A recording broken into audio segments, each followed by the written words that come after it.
చేయడానికి వైసీపీ ప్రభుత్వ హయాంలో కుట్ర జరిగిందని స్పష్టమవుతుంది. కేవీ రావు నుంచి బలవంతంగా కాకినాడ పోర్టు వాటాలను అరబిందో సంస్థకు కట్టబెట్టారని వెల్లడైంది. తనను బెదిరించారని కేవీ రావు సిఐడికి ఫిర్యాదు చేయడంతో గుట్టు రట్టయింది.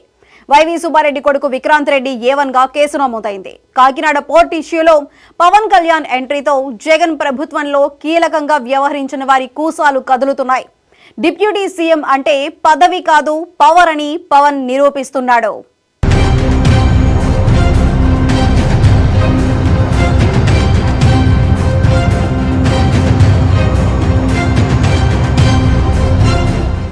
ఏపీలో డిప్యూటీ సీఎం పవన్ కళ్యాణ్ పర్యటన తర్వాత వార్తల్లో నిలిచిన కాకినాడ పోర్టు అక్రమాల మీద ప్రభుత్వం దృష్టి పెట్టింది. ఇప్పటికే కాకినాడ పోర్టు నుంచి వేల టన్నుల రేషన్ బియ్యం అక్రమంగా విదేశాలకు వెళ్లిపోయిందని నిర్ధారణకు వచ్చిన ప్రభుత్వం దానికి అడ్డుకట్ట కూడా వేయలేకపోవడాన్ని సీరియస్ గా పరిగణిస్తోంది.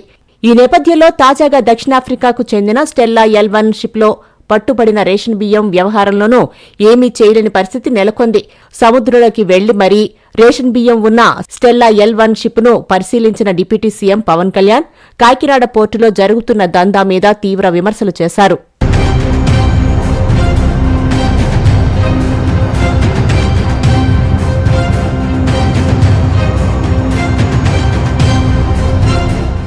అలాగే పోర్టు భద్రతపైన పవన్ సందేహాలు వ్యక్తం చేశారు.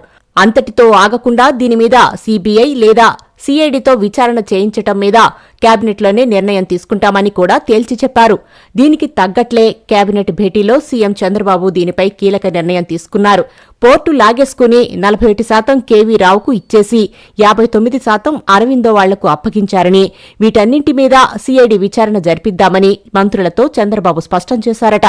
ఇప్పటికే వైసీపీ హయాంలో కాకినాడ పోర్టును తమకు అనుకూలమైన వ్యక్తులకు కట్టబెట్టారంటూ విమర్శలు చేస్తున్న ప్రభుత్వం ఇప్పుడు విదేశీ షిప్పును పట్టుకున్నా సీజ్ చేయలేని పరిస్థితుల్లో ఉండటం మీద ఆత్మరక్షణలో పడింది. దీంతో కాకినాడ పోర్టులో సాగుతున్న రేషన్ బియ్యం దందా మీద సిఐడితో విచారణ చేయించే విషయంలో కీలక నిర్ణయం తీసుకుంది. న్యాయ పోరాటం చేస్తే తప్ప షిప్ను సీజ్ చేసే పరిస్థితి లేకపోవడంతో కేసు వేసే అంశంపైన ఆలోచన చేస్తున్నారట.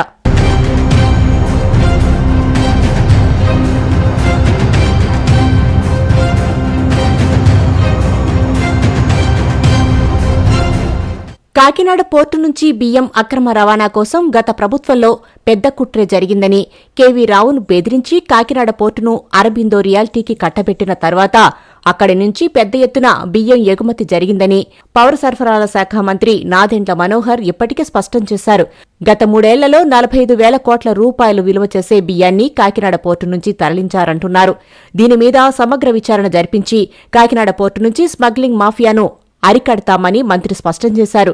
కాకినాడ పోర్టులోకి అరబిందో రియాల్టీ ఎలా వచ్చిందో జగన్ చెప్పాలని ఆయన నిలదీస్తున్నారు.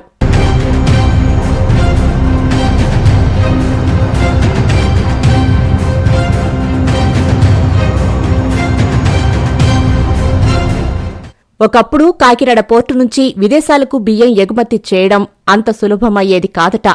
వ్యాపారి ఎవరైనా, ఏ రాష్ట్రం వారైనా ఇక్కడున్న కాకినాడ సిటీ మాజీ ఎమ్మెల్యే ద్వారంపూడి చంద్రశేఖర్ రెడ్డి గ్యాంగుకు అడిగినంత ఇచ్చుకోవాలట. దోపిడీకి కేరాఫ్ అడ్రస్ గా మారిన ఆడి గ్యాంగుకు అడిగింది ఇస్తేనే బయట వ్యాపారులు నిలవలేవి, పోర్టు గేటు కూడా తాకలేదంటున్నారు. ఇలా వైసీపీ ప్రభుత్వ జమానాలో డి అంటే దోపిడీ అన్నట్టు సాగింది. గత 5 ఏళ్లు రాజకీయ దన్నుతో కాకినాడ పోర్టు అరబిందో సంస్థ రూపంలో ప్రైవేటు వ్యక్తుల గుప్పెట్లోకి వెళ్లిపోయిందంటున్నారు. అంతర్జాతీయ స్థాయిలో అక్రమాల వ్యవహారం సాగింది. బియ్యం ఎగుమతులు రికార్డు స్థాయిలో సాగినా, వ్యాపారంలో వాటాలు ఇచ్చినా అడిగినంత సమర్పించుకున్న వారి నిల్వలే ఇక్కడ నుంచి కదిలాయట. ద్వారంపూడి కుటుంబం చుట్టూ, వాళ్లని నమ్ముకున్న వాళ్ల చుట్టూనే అంతా సాగిందంటున్నారు.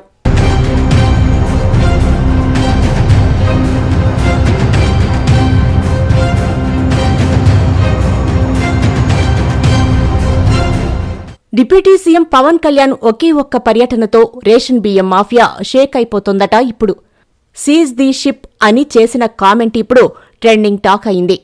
చంద్రబాబుతో పవన్ భేటీ తర్వాత మంత్రివర్గ ఉపసంఘం సమావేశంలో నాదెండ్ల మనోహర్, అచ్చెన్నాయుడు చర్చలతో కాకినాడ పోర్టు మీద నిఘా పటిష్టం చేయబోతున్నట్లు తెలుస్తోంది. ఓ సీనియర్ ఐపీఎస్ ఆధ్వర్యంలో స్పెషల్ సెక్యూరిటీ టీంను పెట్టి అడుగు తీసి అడుగు వేయాలంటే కూడా పోలీస్ కనుసన్నల్లోనే జరిగేలా కూటమి ప్రభుత్వం పావులు కదుపుతోందట. ప్రత్యేక భద్రతా అధికారి పర్యవేక్షణలో నిఘా పెడితే కాకినాడ పోర్టులో జరుగుతున్న దందా అంతా బయటికి వస్తుందనే అభిప్రాయానికి వచ్చినట్లు తెలుస్తోంది. ప్రత్యేక భద్రతా వ్యవస్థ ఎప్పటికీ పోర్టులోనే ఉండేలా ప్లాన్ చేస్తున్నారట. లోకల్ పోలీసులు వెళ్లి పర్యవేక్షణ పెట్టడం కంటే ఒక ప్రత్యేక బృందం రేయింబవళ్లు పోర్టులోనే విధులు నిర్వహించేలా ప్లాన్ చేస్తున్నారట. పోర్టులో ఏం జరిగినా వెంటనే తెలిసిపోయేలా ప్రతి అక్రమ దందాకు అక్కడికక్కడే చెక్ పెట్టేలా పగడ్బందీ వ్యూహం రెడీ చేస్తున్నట్లు తెలిసిందే. ఇప్పటికే బియ్యం లోడ్తో పట్టుబడిన షిప్ తమ ఆధీనంలోనే ఉందని కలెక్టర్ షణ్మోహన్ ప్రకటించారు. Revenue, police, civil supply, port, customs అధికారులతో బృందం ఏర్పాటు చేసి 2 రోజుల పాటు క్షేత్రస్థాయి పరిశీలన చేస్తారు. ఎక్కడెక్కడ నుంచి బియ్యం పోర్టుకు చేరుతున్నాయో లింకులు ఏంటో బయటికి తీసేందుకు రెడీ అవుతున్నారు.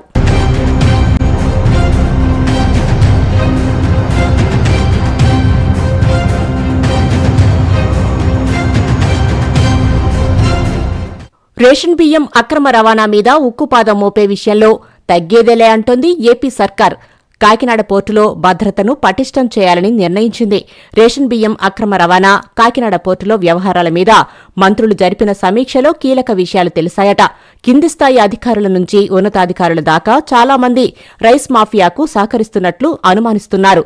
సీజ్ ది షిప్ అంటూ పవన్ చేసిన కామెంట్స్ నుంచి స్పెషల్ సెక్యూరిటీ టీం ఏర్పాటు దాకా కాకినాడ పోర్టు మీద ఎప్పటికప్పుడు తాజా సమాచారం వస్తూనే ఉంది. మొత్తంగా గ్రామీణ స్థాయి నుంచే రేషన్ బియ్యం దందాకు చెక్ పెట్టడంతో పాటు పోర్టును పూర్తిగా ప్రక్షాళన చేయాలని కూటమి సర్కార్ నిర్ణయించుకుందట.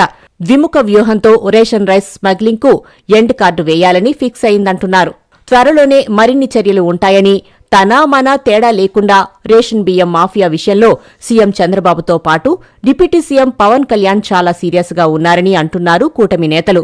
మొత్తానికి కాకినాడ పోర్టులో పవన్ కళ్యాణ్ ఎంట్రీతో రేషన్ బియ్యం మాఫియాకు చుక్కలు కనిపించే పరిస్థితి నెలకొందంటున్నారు.